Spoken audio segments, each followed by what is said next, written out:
Madam TNPSC 2025 exam pass பண்ணணும்னு நினைக்கிறீங்களா? இப்போ அதுக்கு வந்துட்டு ஒரு ஸ்டடி பிளான் போட்டு படிங்க. நான் எப்படி ஸ்டடி பிளான் போட்டு படிக்கிறேன்னு சொல்லிட்டு அதை நீங்களே ஃபாலோ பண்ணுங்க. நான் மந்த்லி ஸ்டடி பிளான் போட்டு அதை வீக்லி வந்துட்டு ரிவைஸ் பண்ணிக்கிறேன். இல்லைன்னா நான் ஒர்க் பார்க்கணும், எனக்கு பையனும் இருக்கான். வீட்டு ரிவைஸ் பண்ணணும், பையனையும் பார்த்துட்டு நானும் படிக்கணும். ஸோ ஸ்டடி பிளான் பண்ணிருக்கோம்.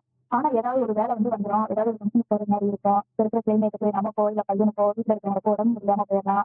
இல்ல கெஸ்ட் யாராவது வந்துட்டு வீட்டுக்கு வந்துடலாம். அதனால டெய்லியுமே வந்துட்டு நமக்கு ஒரே மாதிரியான நேரம் வந்து கிடைக்காது. அதனால வந்துட்டு நான் வீட்லயே ஷெடியூல் வந்துட்டு பிரிச்சுக்குவேன். வீக்கெண்ட்ல வந்து கண்டிப்பா வந்துட்டு டெஸ்ட் போட்டு பார்ப்பேன். ஃபர்ஸ்ட் வீக் ஷெடியூல் முடிஞ்சு செகண்ட் வீக் வந்து ஸ்டார்ட் பண்றப்ப வந்துட்டு ஃபர்ஸ்ட் வீக்ல எல்லாத்தையுமே வந்துட்டு ரிவிஷன் பண்ணிட்டா செகண்ட் வீக் வந்துட்டு ஸ்டார்ட் பண்ணுவேன்.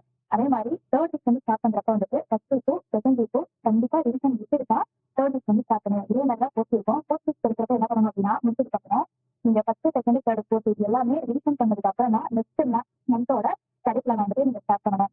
இந்த மாதிரி நீங்க வந்துட்டு ரிவிஷன் பண்ணி பண்ணி படிக்கிறப்ப வந்துட்டு கண்டிப்பா வந்துட்டு நடக்காது. நீங்க வந்து ஹவுஸ் ஒய்ஃபா இருக்கிறீங்க இல்ல பிகினரா இருக்கீங்க அப்படின்னா இந்த ஸ்டடி பிளான் வந்துட்டு உங்களுக்கு வந்துட்டு ஃபாலோ பண்றது ஈஸியா இருந்துச்சுன்னா இதை நீங்க ஃபாலோ பண்ணுங்க. அதே மாதிரி ஸ்டடி பிளான் வந்துட்டு ஒவ்வொரு டாபிக்ஸுமே வந்துட்டு ஸ்கூல் புக்ல எந்த தவறாகுதுன்னு நான் சொல்றேன். அதே மாதிரி மேத்ஸை பொறுத்தவரைக்கும் வந்துட்டு எப்படி 25 பண்றது அப்படிங்கறதையும் உங்ககிட்ட ஷேர் பண்றேன். மேத்ஸோட ப்ரீவியஸ் இயர் கொஸ்டின் பேப்பர் இருக்குல்ல, அதோட பிடிஎஃப் வந்துட்டு டெலிகிராம்ல வந்துட்டு ஷேர் பண்றேன். அந்த கொஸ்டின் பேப்பர் வித் அதை வந்து எப்படி சால்வ் பண்றதுங்கிறதையும் வந்துட்டு உங்களுக்கு ஷேர் பண்றேன். நீங்க சால்வ் பண்ணி பாருங்க. அதுல ஏதாவது டவுட் இருந்துச்சுன்னா அந்த சால்வ் பண்ணதை வந்துட்டு ரெஃபர் பண்ணிக்கோங்க.